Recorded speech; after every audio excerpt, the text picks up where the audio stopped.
this is still session one, the world's longest session.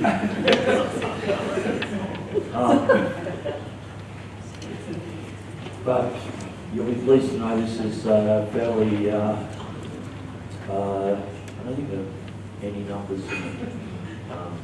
So, just a little by way of background, in the original grant there were money set aside for, money set aside for knowledge exchange workshops, and because of COVID it didn't really work. So we decided to start a survey, sort of a Delphi, but it's not really a Delphi, and just asking the question, well, what characteristics of instruments that we're going to use to value the health of children are important. So I ended up taking responsibility for it, which is probably why it's taken so long and it's still going. But nonetheless, I think there's some interesting information out of it. It's still going, and I've got a QR code there, and so if you haven't done the survey, we're really keen for you to do it. Lunch is conditional on completion.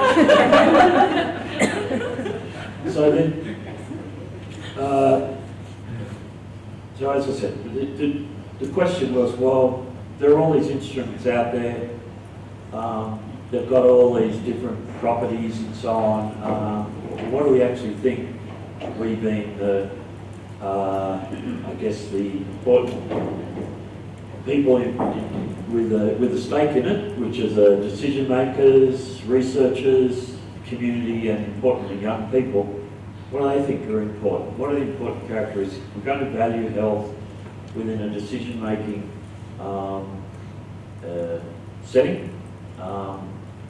What's important? So that was where we started, and as I said, it's a modified Delphi in that a Delphi normally, so for those who don't know, a Delphi is where the aim is to try to reach consensus. So with a group of people going through a process to reach a consensus. In this case, we're not really going down the consensus path. There are people involved in both rounds, but we're bringing in more people to the later rounds to get their viewpoints. So when we write it up, we probably won't call it a Delphi. I'm not sure what we'll call it. Qualified Delphi, I think. Yeah, okay.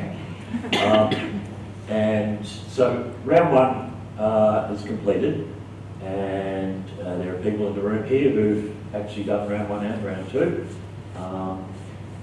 And round one was just totally open content, and just saying, well, what do you think is important? And gave them, like, I think it was 5 opportunities to come up with something and give a reason. And so we've done that. Round two is where we're using sort of stuff I like, which is not the like-its, I don't like it's, but using Vesselworth scaling to then look at, well, here are all these characteristics, which ones are important, and then say, well, on a ranking, which is what Vesselworth scaling, which are the most important? Because the problem with the like-it is you can say everything's important, you know, when you've got that choice. And it's ongoing, and that's a QR code. So in round one, we had around 100 who consented. It was open to anybody older than 15, and we actually did get some young people that haven't come back to round two, so we want to push that. Mainly Australia and UK, Great Britain. I'm not sure what the right way is. Is it okay just to say UK? Well, UK's probably better. And some from Canada. We also had obviously a lot of decision makers, researchers, so people involved in policy, but also people involved in research in child health, mainly health economists, some parents, some general community who weren't parents. Okay. So what we did was then we ended up getting 127 characteristics. So people, which to me says they're quite engaged. There was some, as you saw, who just were keen to be involved and to keep going, but they didn't actually nominate anything. And what I have done is split it up into, I don't know how Raj got that going. Doesn't matter. To instrument properties, something I've labelled readability, accessibility, inclusivity, and content. And so content is more, when we've been talking about the CHE9D as this, and this, that's what the content. We didn't ask them to say what should content be, just say what's important. So, and we actually got a lot of focus on the content. As you can see, 60% was on content, very little about validity and so on, but also a fair bit on the instrument should be accessible and relevant to kids. I've just got some quotes here. I'll just read the top one there. It's important to maximise the extent to which any child can understand the questions and feel they're personally relevant. So that overarching, don't have an instrument that's been designed by adults and try to make it kid friendly. Probably not so much the design by adults, but design for adults, and then try to make it relevant to kids. And just one here on content.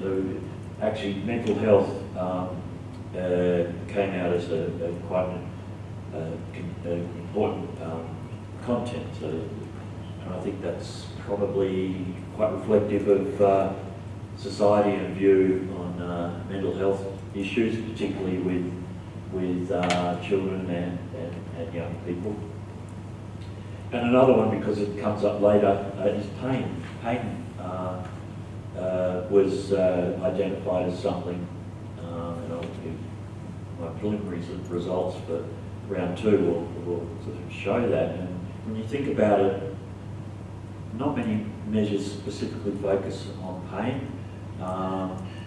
The PENSQUAL has a question about aches and pains, but anyhow, that's just...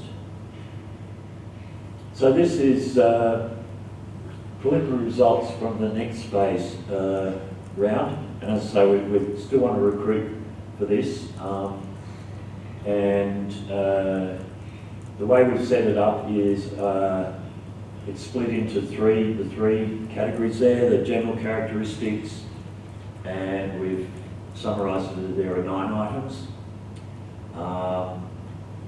What are called psychometric properties, but also that's a bit, it includes reliability, validity and so on, but also about who should value it, whose values are important, so it's not really psychometric. And then content, so there's 13 items. Why did I leave off 5? So psychometric, I think there's 11, but we are actually in the process, or I'll explain. So they get shown a like. And you can see there the like, it's a 9 point up the top, going and categorised into limited importance, important but not critical, and critical importance.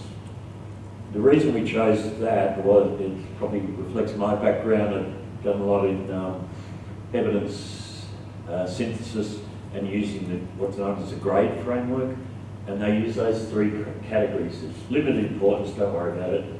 Important, not critical, there might be situations where you will. Critically important, always important.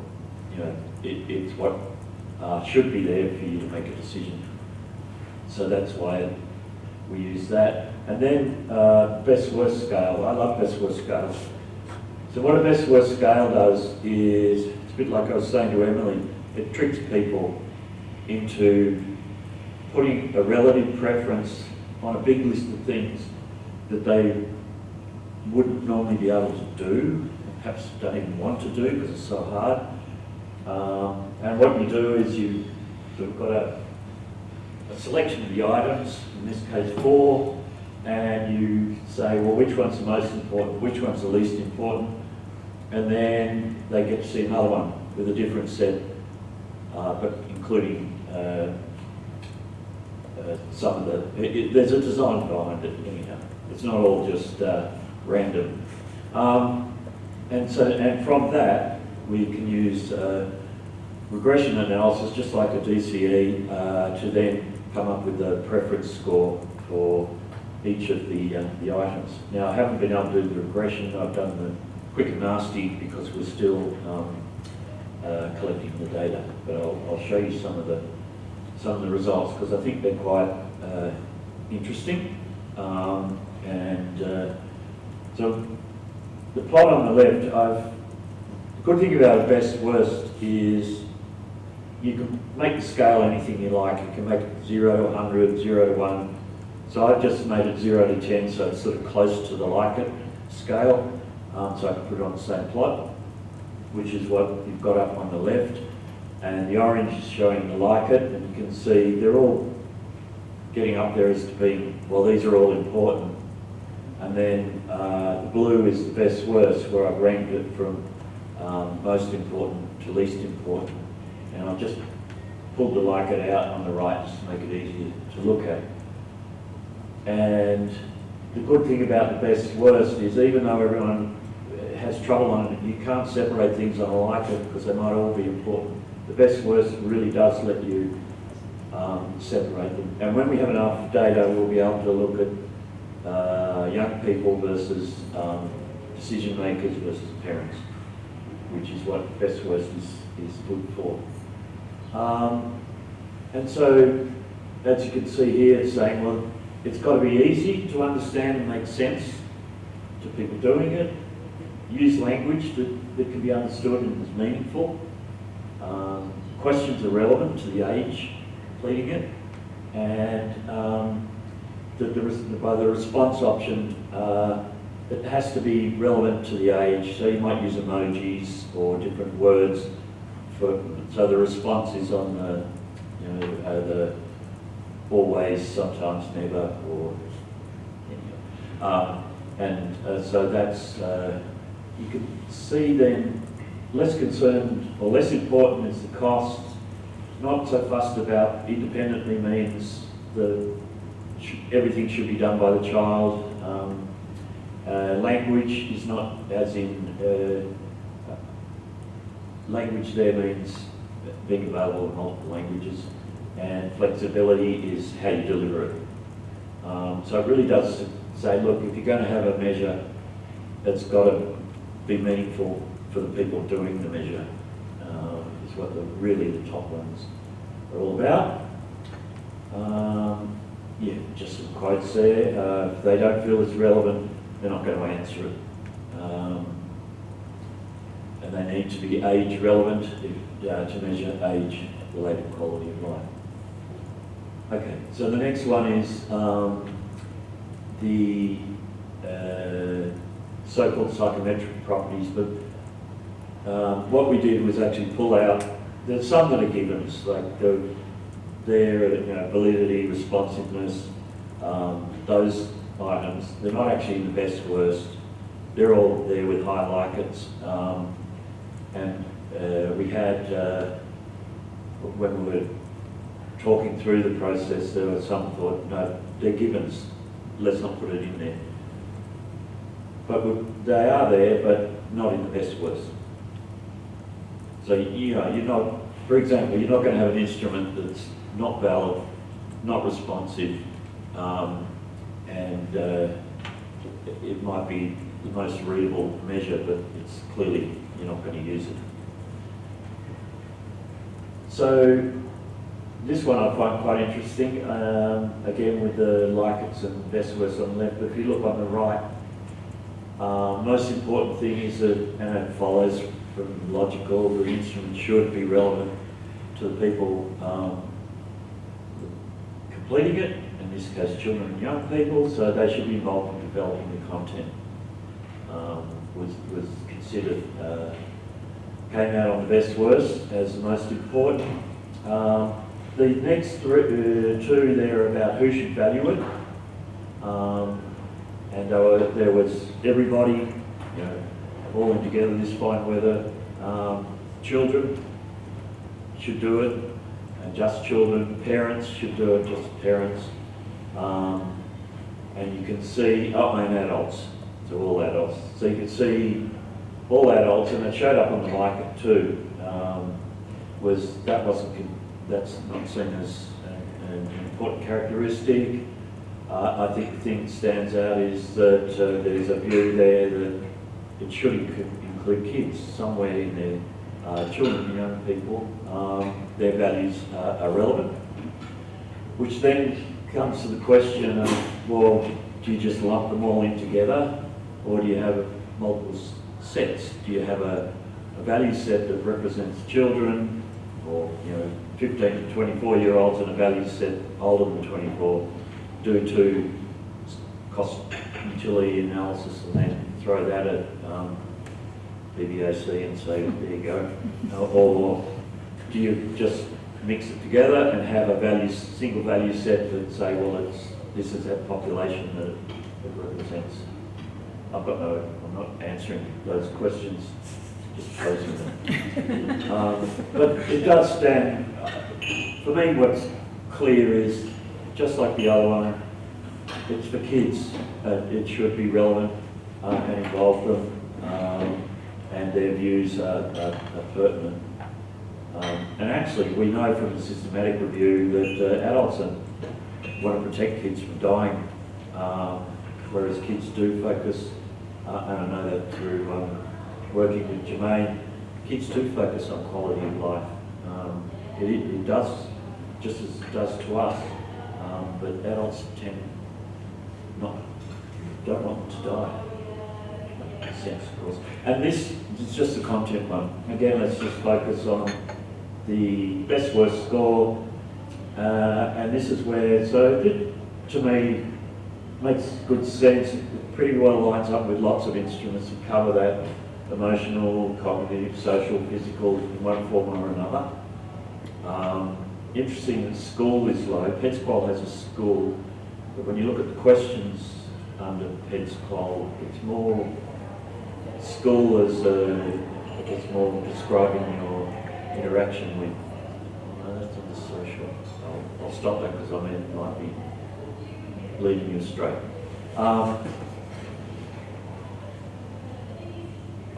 And there you can see pain. So pain was,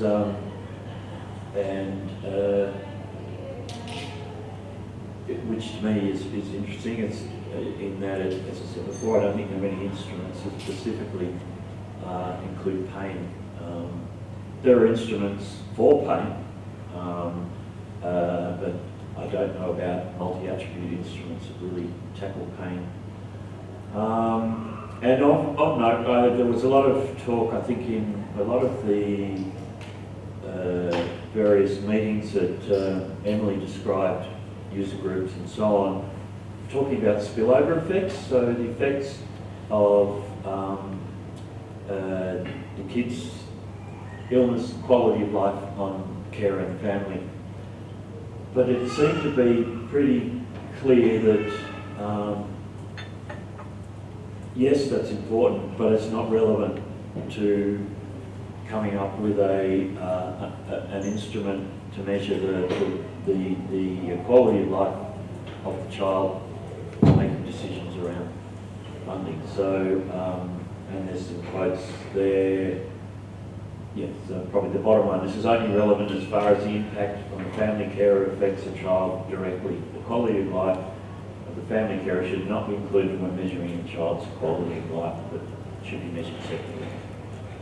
So, which again to me makes sense. It's not. I don't think anybody's saying it's not important, but I guess it's about. Yes, it may well be part of the decision process, but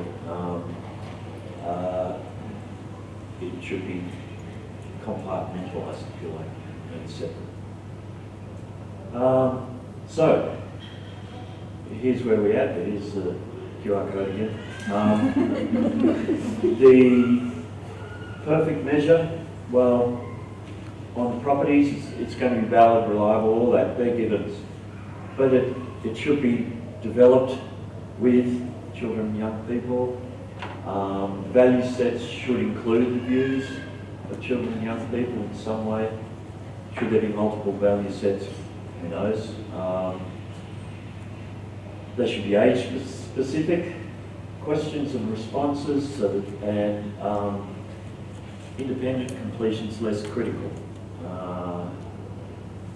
And which again makes sense because even adults can't complete the forms themselves. There are circumstances where they have to have their carer complete the form. And the content, well, it seems like the social, emotional, cognitive, physical are all givens almost in various guises, I guess. But the one that I thought stood out was pain. And I was just going to finish on my probably should go at the end of the day, but I think, and I'm not an expert in this field at all, but from what I've learned doing Torch is I think there is a strong need for pragmatism. There's never going to be a gold standard to underpin decisions. There's no single best method to value the health of children and young people. It's unlikely there'll ever be a definitive answer to what social values are or should be for any age group. Somebody's just going to have to either say, well, we won't or we will. So I guess a normative decision there. And to be honest, I think it's unlikely there's ever going to be a definitive study or analysis that defines how and how much we should value the health of children and young people in HTAs. There's still going to be judgment from my perspective. But that, as I said, that's probably shouldn't have put the torch there. It's my own viewpoint. And that's really where I'm going to finish it. But we're going to re-advertise, and because we definitely want as many people as possible to complete it. That's it. So,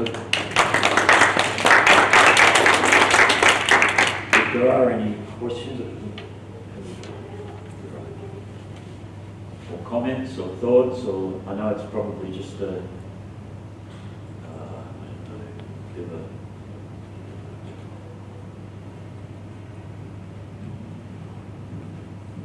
a Li Huang from University of Melbourne.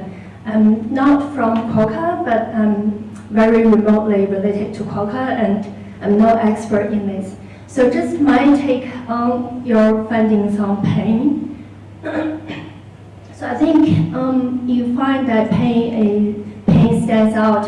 It might be related to people's utility forecasting. So when people see this word pain, they think it's a big deal. But when they actually experience it, it might not be as severe. So in the past, in one of our studies, we find that if you use people's experienced utility, you find that pain is not, pain does not matter that much.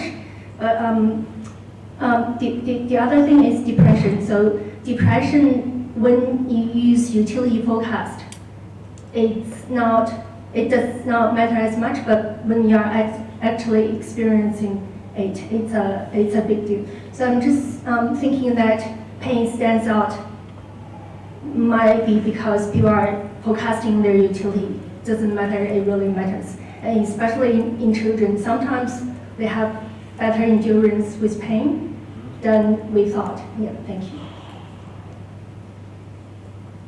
Yeah. I guess there's pain and there's pain. There's, jam your finger in the door pain, but then there's chronic pain and, associated with cancer or chronic kidney disease is another one where I think pain does clearly have significant impact on quality of life. But whether it, I guess, I don't know. Heads Qual does have a specific item, aches and pains. I don't know how that performs. But the others tend to be, when you look at EQ5D, it's very much, you could say pain might be one of the things that causes you either under emotional or mobility to rate yourself low. Yeah, and same with depression. But I think I guess what's coming out of this would be, and this is very much an adult view at the moment, is that pain's important. They think it's important for kids and it could affect their quality of life. And maybe it should be being captured in measures that we use to make decisions.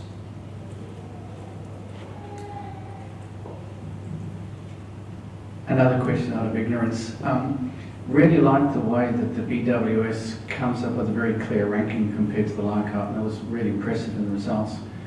Having tried to complete the Delphi round 2, what struck me was the choice of which items and the couching of the terms of those items in the BWS vignettes. And one of the things that I'm just interested in your views on is how you selected the items and how you couched those terms to avoid being unintentionally directive to particular conclusions. So we selected them from round 1. That was amongst the study team to come up with our list. In terms of, and the same with the wording, you're right, the intent was that they're descriptive. What do we mean by it? And I think maybe, reflecting down actually on the pain one, I think the pain one might have referred a bit to pain I forget the actual description, but related to quality of life, and that's true. The others are, yeah, you don't want to lead as far as possible. I mean, that's the same with all these choice-based, but yeah, I think in hindsight, maybe a couple of them are a little bit like that. We'll review it.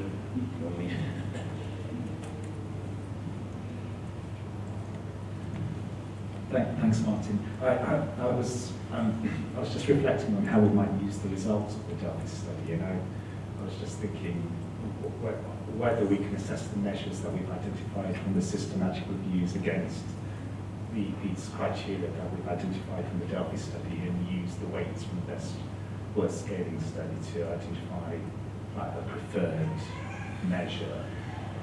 I don't know if you've any thoughts on whether we can go, whether there's mileage in doing that sort of exercise. We might need to work with children and young people to sort of score some of these different measures using criteria such as readability and interpretability. Yeah. Do you think that there might be some mileage in that? I think I don't know how, I think if we can make sure our sample is appropriate, then I think it might be a good basis for saying, well, look at something like Huey, say, well, it was good. It's been used a lot because it was developed a long time ago, but against current expectations of what a measure should be, probably you'd say no, maybe. So I'm thinking more on that basis, and maybe also criteria. If you're going to develop a new instrument, then this is help, I guess, guide the methodology. But yeah, certainly trying to retrofit adult measures to kids. I think this says be careful. To me, a lot of it's quite obvious. Maybe that's all we're doing is pointing out bleeding obvious in terms of these are really the things that are measured for kids should be doing.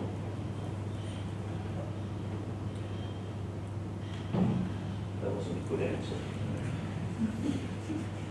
I just had a question about development. Were there any comments about why it was down so low? Was it because people thought it was covered by the others, or I just wonder if there's any commentary around that when you look at developmental milestones? Oh, yeah. The comments were more around, yes, that might be important, but that's more, I think people are almost like a clinical sort of question. Are kids reaching their milestones? And yeah, because they're the same with sensory capacity. There was a similar comment there. So I think that's why it So you came can down. measure it Yeah. another way Yeah. rather than using this. Okay, excellent. Yep. You can see it's still considered important. Yeah. Yeah, but